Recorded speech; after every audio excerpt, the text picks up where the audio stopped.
여러분 안녕하세요. 해상법 제6-2강을 시작하도록 하겠습니다.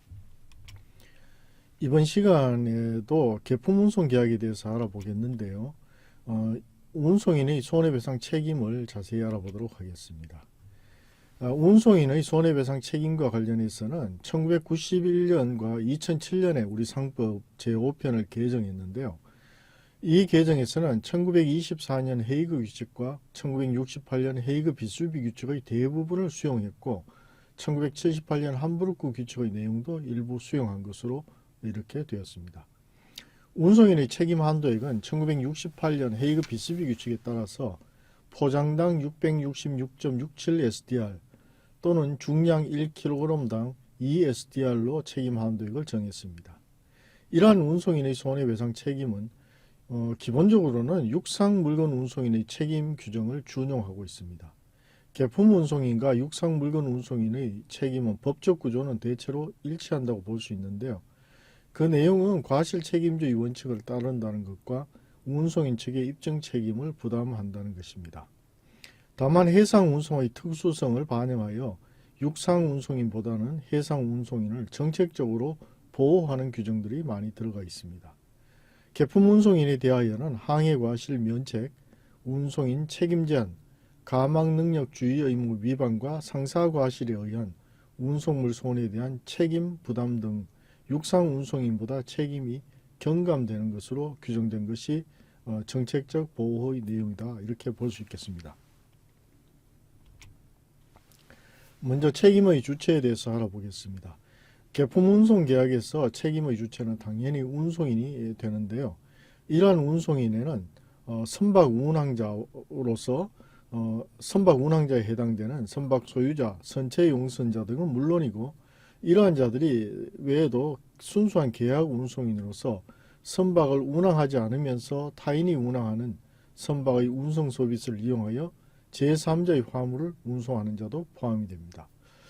이런 경우에는 정기용선계약 또는 항해용선계약상의 용선자가 재운송계약을 체결하여 타인의 물건을 운송하기로 인수한 경우 이들 용선자도 운송인에 속하게 되겠고요. 또 개입권을 행사한 운송주선인도 운송인의 지위를 취득한다고 볼 수 있겠습니다. 따라서 자선 의장자와 타선 의장자를 불구하고 실제로 선박을 의장하지 않더라도, 즉 선박 운항하지 않더라도 계약에 의해서 운송을 인수하게 되면 모두 계품 운송 계약에서의 운송인이라고 볼 수 있겠습니다. 자, 이러한 경우를 우리 도식화해서 보면요, 계품 운송 계약이 체결되었을 때는 선박 소유자와 용선자 사이에서 계품 운송 계약이 체결되었을 때는 이러한 그 선박 소유자가 운송인이 되는데, 지금 첫 번째 이 그림에서 보시면은 선박 소유자와 용선자 사이에 선체 용선 계약이 체결되어 있고요. 이때 용선자가 송화인과의 사이에서 계품 운송 계약을 체결했다면은 이러한 그 용선자가 곧 이 계품 운송 계약에서의 운송인이 된다, 이렇게 볼 수 있겠습니다. 그 다음에 선박 소유자와 용선자 사이에서 항해 용선 계약이나 정기 용선 계약이 체결되어서 실제 선박의 의장, 즉 운항은 선박 소유자가 한다고 하더라도 이 용선자가 송화인과의 사이에서 계품 운송 계약을 체결했을 때에는 역시 용선자가 운송인의 지위를 취득할 수 있습니다. 또 선박 소유자와 용선자 사이에서 선체 용선 계약이 체결되고 선체 용선 계약을 체결했을 때 선체 용선자가 다시 제 용선자와의 사이에서 항해 용선 계약이나 정기 용선 계약을 체결한 상태에서 제 용선자가 제3자와 계품 운송 계약을 체결했다면 이 제 용선자가 운송인의 지위를 취득하게 됩니다. 또 선체 용선자, 선박 소유자 등이 계품 운송 계약이나 항해 용선 계약, 정기 용선 계약을 체결하고 여기서 운송 주선인을 통해서 다시 송화인과의 사이에 계품 운송 계약을 체결했다 하면은 이때 운송 주선인이 개입권을 행사한 경우로 볼 수 있기 때문에 이러한 경우에는 운송 주선인이 운송인의 지위를 취득한다, 이렇게 볼 수 있겠습니다. 다음은 관련된 대법원 판례를 알아보겠습니다. 대법원 2017년 6월 8일 선고 2016-13109 판결입니다.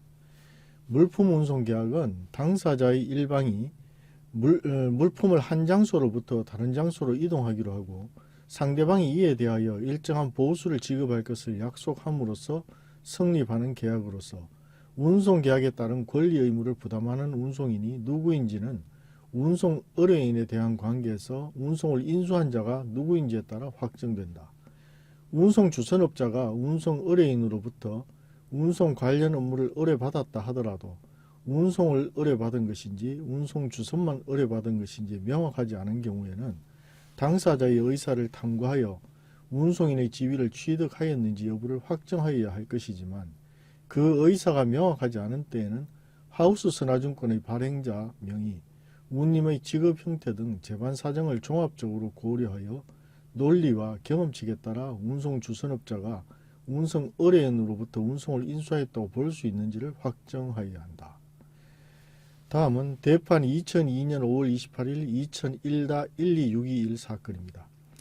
선박의 운행 중 사고로 인한 손해배상에 대하여 그 선박의 이용자가 손해배상을 부담하기 위해서는 그 이용자가 사고 선박의 선장, 선원에 대한 실질적인 지휘 감독권이 있어야 하고 그와 같은 권한이 있는지 여부는 그 선박의 이용계약이 선박 임대차 계약인지 정기용선 계약인지 아니면 이와 유사한 성격을 가진 제3의 특수한 계약인지 여부 및 그 계약의 취지 내용에 선박의 선장 선원에 대한 실질적인 지휘 감독권이 이용권자에게 부여되어 있는지 여부 등을 구체적으로 검토하여 결정하여야 한다. 이와 같이 판시하였습니다.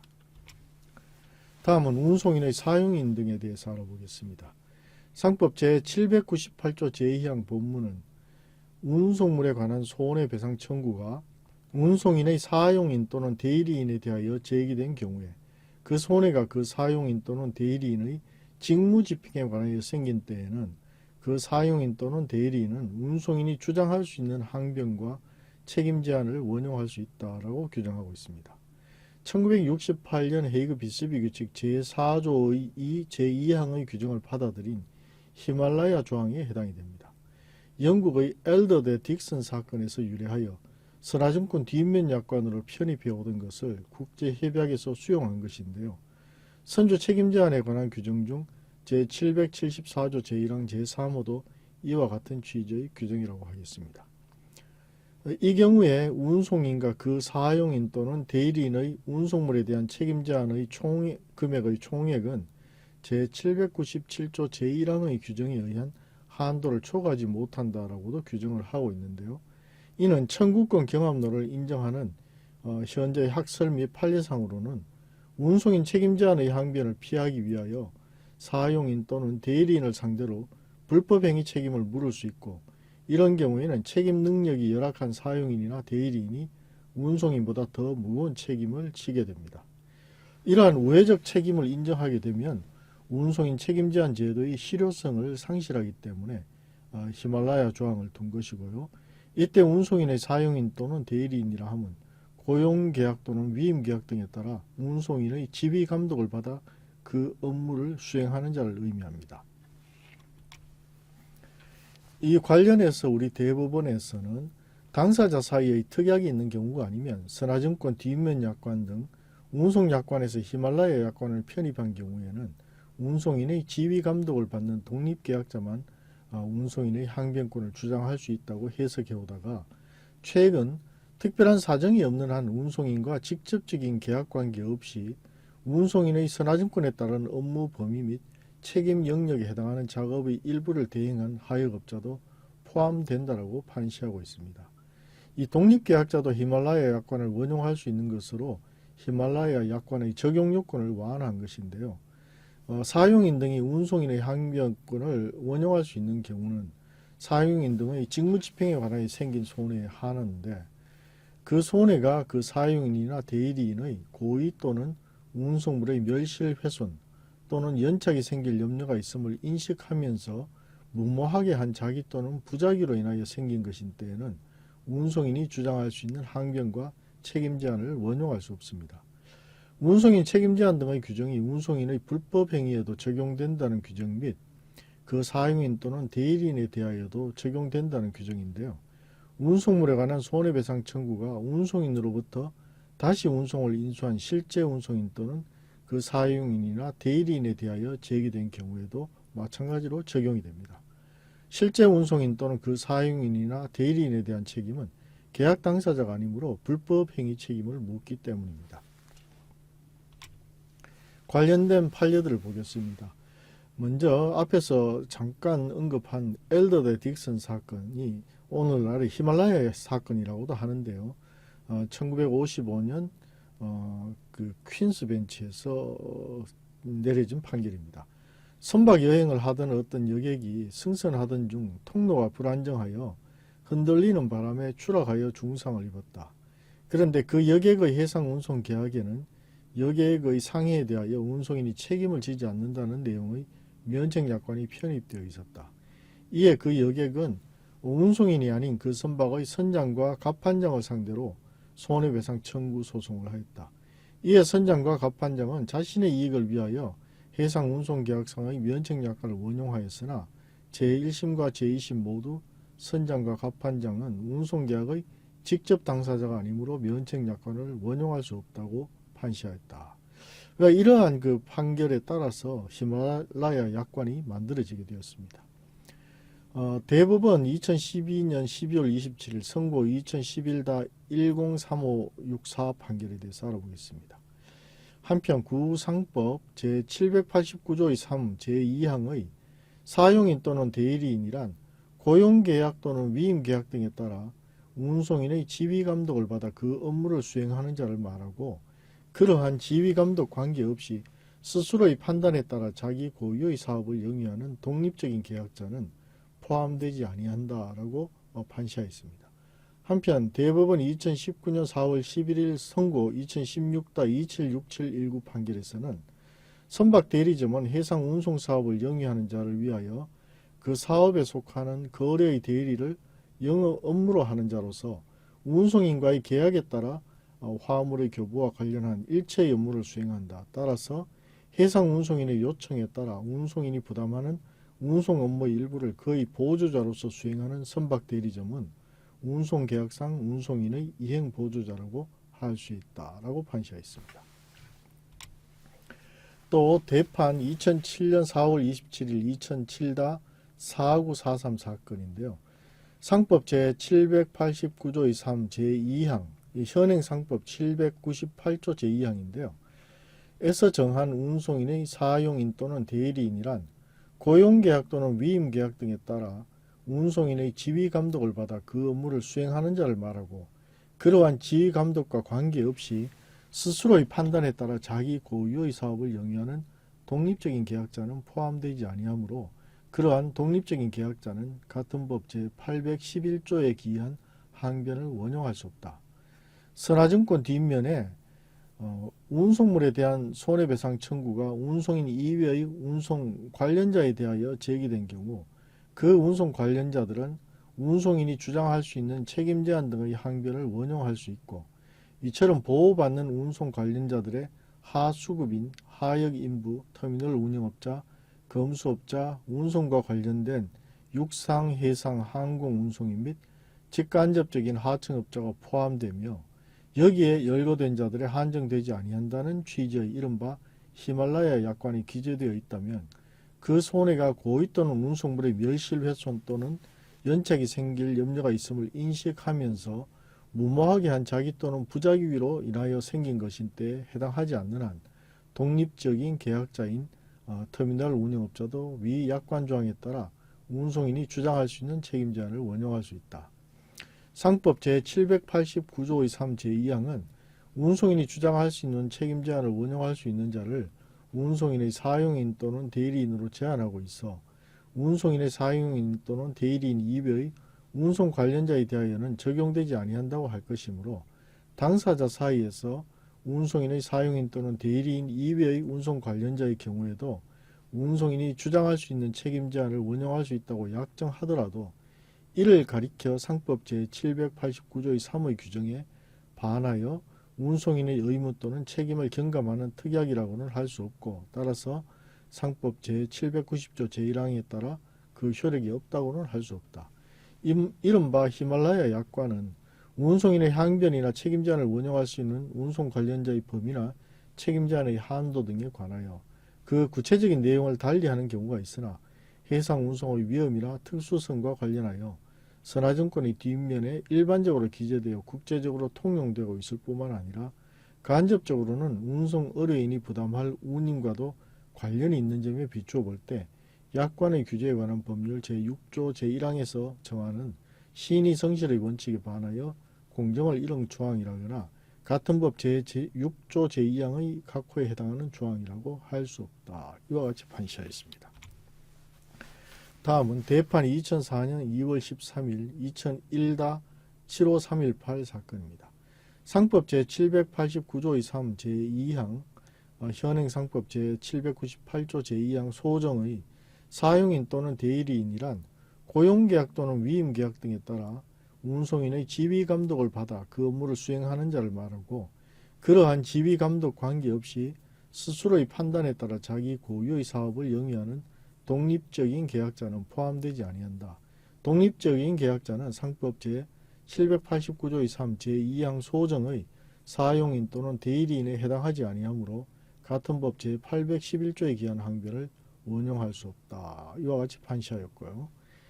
또 대법원 2016년 9월 28일 선고 2016-213237 판결에서는 운송물에 대한 손해배상 청구가 운송인의 이행보조자, 대리인 또는 하위 계약자에 대하여 제기된 경우에 그들이 운송인이 주장할 수 있는 책임 제한 등의 항변을 원용할 수 있고 이처럼 보호받는 하위 계약자의 선박 소유자 및 용선자, 운송인 아닌 선복 제공자, 하역업자, 터미널 운영업자 및 분류업자, 그들을 위한 이행보조자와 대리인 및 누구든지 운송의 이행을 보조하는 사람이 포함된다는 취지의 이른바 히말라야 약관이 선화증권의 이면에 기재되어 있는 경우에 손해가 고의 또는 운송물의 멸실, 훼손 또는 연착이 생길 염려가 있음을 인식하면서 무모하게 한 자기 또는 부작위로 인하여 생긴 것에 해당하지 않는다면 하위 계약자인 하역업자도 선화증권에 기재된 운송과 관련하여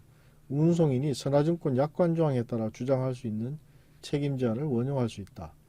그리고 여기에서 말하는 누구든지 운송의 이행을 보조하는 사람에는 위 약관에서 운송인과 직접적인 계약관계가 있을 것을 요구하는 등의 특별한 사정이 없는 한 운송인과 직접적인 계약관계 없이 운송인의 선화증권에 따른 업무 범위 및 책임 영역에 해당하는 작업의 일부를 대행한 하역업자도 포함된다. 다음은 대법원 2004년 10월 27일 선고 2004-7040 판결입니다. 선박이 임차인으로부터 순차 제재 재항해 용선되었다고 하더라도 선박 임차인은 자신의 지휘 감독하에 있는 위 선박에 의하여 운송계약을 실제로 이행한 자이므로 화물이 자신의 관리하에 있는 동안 자기 또는 선박 사용인의 고의 과실로 인하여 손해가 발생하였다면 불법 행위로 인한 손해배상 책임을 져야 한다. 이와 같이 판시하였습니다. 다음은 책임보험자에 대해서 알아보겠습니다.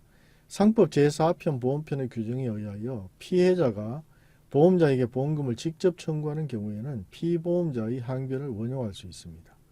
책임보험자도 운송인의 면책 사유나 책임 제한을 주장할 수 있는데요. 해상운송계약에서 책임보험은 선주상호보험조합, 한국해운조합 등이 주로 인수하고 있습니다. 다음은 책임원칙에 대해서 알아보겠습니다. 먼저 과실책임주의 원칙인데요.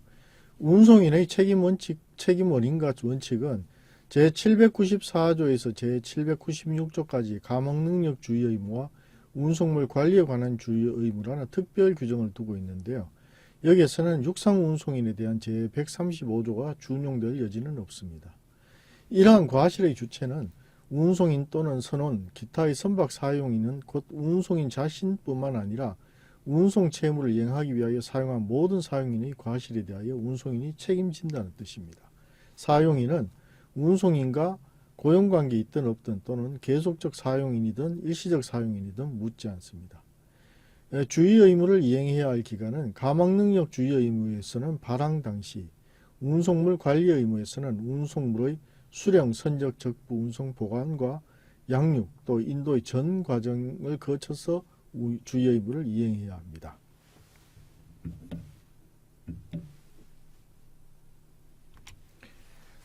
책임의 원인은 제795조 제1항의 상사과실은 민법상 채무 불이행으로 인한 손해배상 책임의 예외가 아니라 그 중의 대표적인 예시를 규정한 예시 규정에 불과합니다.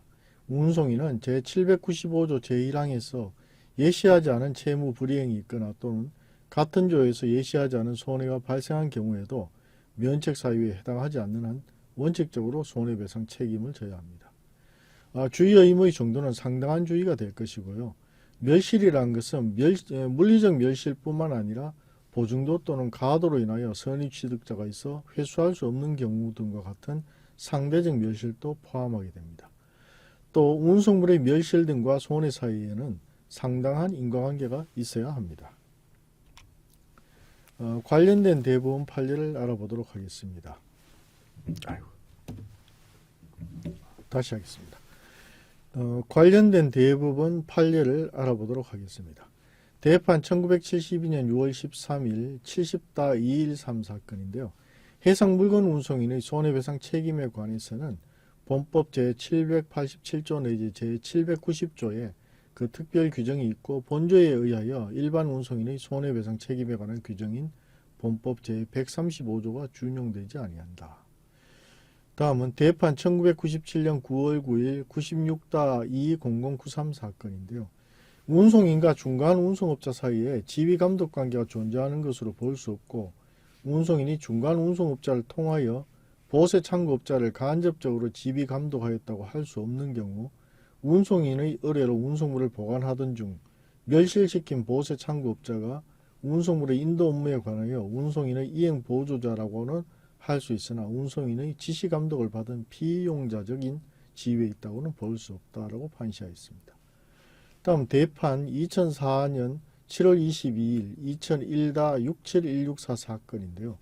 영업용 보세 창구업자는 공항에 도착한 항공 화물이 수하인에게 인도되기 전까지 운송인을 위하여 화물을 보관하는 자로서 운송인 및 그 국내 대리점인 운송 취급인에 대하여 통관이 끝날 때까지 화물을 보관하고 적법한 화물의 수령인에게 화물을 인도하는 등 운송인의 의무 이행을 보조하는 지위에 있으나 원심이 인정한 바와 같은 우리의 항공 화물 인도 절차에 비추어 보면 통상의 경우 그와 같은 항공 화물이 입고될 영업용 보세 창구의 지정에 운송인 및 그 운송 취급인은 관여하지 아니하고 세관 혹은 실수입업자에 의하여 보세 창구가 지정되며 각 영업용 보세 창구는 독립적인 사업자로서의 지위에서 자신의 책임과 판단에 따라 화물을 보관하고 인도하는 업무를 수행할 뿐 일반적으로는 운송인 및 운송 취급인으로부터 지휘 감독을 받아 그와 같은 화물의 보관 및 인도 업무를 수행한 것으로 볼 수 없으므로 특별한 사정이 없는 한 우리의 항공 화물 인도 절차상 운송인 및 그 국내 대리점인 운송 취급인은 영업용 보세 창구업자에 대하여 민법상 사용자의 지위에 있다고는 볼 수 없다라고 판시하였습니다. 또 대판 1983년 3월 22일 82-1533 사건인데요. 해상 운송에 있어서 운송물의 선박 적부 시에 고박 고정장치를 시행하였으나 이를 튼튼히 하지 아니하였기 때문에 항해 중 그 고박 고정장치가 풀어져서 운송물이 동요되어 파손되었다면 특단의 사정이 없는 한 불법 행위의 책임 조건인 선박 사용인의 과실을 인정할 수 있고 불법 행위로 인한 손해배상 청구에 대하여 운송인이 불가항력에 의한 사고라는 이유로 그 불법 행위 책임을 면하려면 그 풍랑이 선적 당시 예견 불가능한 정도의 천재지변에 속하고 사전에 이로 인한 손해 발생의 예방 조치가 불가능하였음이 인정되어야 한다. 다음은 대판 1978년 3월 28일 77-1401 사건입니다. 그 자체 습기와 열이 있는 찹쌀을 열대지방에서 온대지방으로 운반하는 경우 운송인으로서는 운송 도중이거나 정박 중이거나를 불문하고 부패 변질되지 아니하도록 환기장치를 세심히 사용하거나 상당한 주의를 하여야 한다. 또 대판 1999년 12월 10일 98-9038 사건입니다. 운송인이 운송계약에 따라 화물을 운송하던 도중에 화물이 멸실되었다면 특단의 사정이 없는 한 수하인에게는 당연히 그에 따른 손해가 발생하였다고 할 것이어서 화물의 멸실과 손해의 발생 사이에는 상당히 인과관계가 있다고 할 것이고 화물의 멸실이 제3자의 강도 등 행위에 의하여 야기되었다고 하더라도 그로서 운송행위와 손해 발생 사이의 인과관계가 단절된다고 볼 수는 없다라고 판시하였습니다. 다음은 입증 책임에 대해서 알아보겠습니다. 운송인은 자기 또는 사용인이 선박의 가망 능력이나 운송물에 관하여 상당한 주의를 다했음을 입증해야 합니다. 운송물의 멸실훼손 연착으로 인한 손해가 발생하면 운송인 측의 과실이 추정됩니다. 운송인이 그의 사용인의 선임 감독에 대한 무과실의 입증만으로는 책임을 면할 수 없습니다. 과실에 대한 입증 자료가 대부분 운송인 측에 있으므로 적하 이해관계인이 운송인 측의 과실을 입증하기는 거의 어려울 뿐만 아니라 채무 불이행 책임의 원칙상 채무자인 운송인 측이 입증 책임을 지는 것이 원칙입니다. 부지약관이 있는 경우에 선화증권의 송화인 적임 및 수량을 셈과 같은 부지 문구가 기재된 경우에는 송화인이 운송물을 양호한 상태로 인도하였다는 점을 손해를 주장하는 화주 측에서 입증해야 합니다. 관련된 판례를 보도록 하겠습니다. 대법원 2017년 9월 7일 선고 2017-234217 판결입니다. 운송인에 대하여 운송물에 관한 손해배상을 청구하려면 운송계약에 따른 운송 중에 손해가 발생한 사실을 증명하여야 한다.